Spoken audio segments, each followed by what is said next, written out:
He said I'd be a witch, if only I wasn't so soft inside. Accused me of being a rotten woman, nothing but a devil in training, told me I'd be joining the others to be hanged in front of his greedy palmed comrades if it wasn't for my God-forsaken sheep. You see, I stopped going to church one too many Sundays ago because he eyed me from the altar, made me splinter in my wooden seat. I felt like Jesus thought I was the sinner, so I never went back. I thought I could be anonymous, still say my prayers at the foot of my bed and confess my sins when I touched myself, but he noticed my empty seat the Sunday after and came for me. I sat in my room, smoking the pipe my mother told me never to puff, and he came to my window as if the scent had hooked onto his nostrils and reeled him in like trout. He said it wasn't ladylike of me. I've been missing you every Sunday, and it's making me wonder. I felt like I was in church again.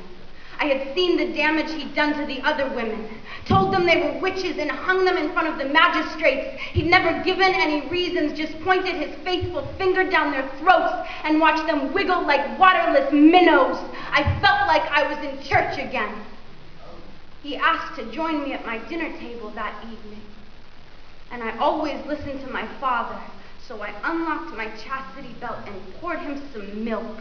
He didn't bother wiping his boots off and smelled like burnt resin while he spoke to me of my sins, said things like, "You remember what happened to Bridget, don't you?"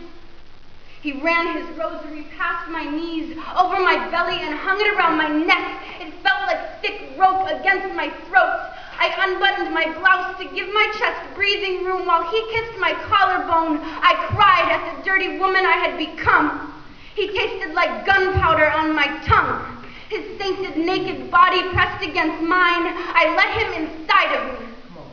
Now most men are vulnerable when they're barebacked, but he left on his clerical collar to block his pulse, so I couldn't feel his remorse. Him, a panting boar, me, a broken baby. He sweat the wine he so gladly drank, while I dangled there like the forgotten witches of his past.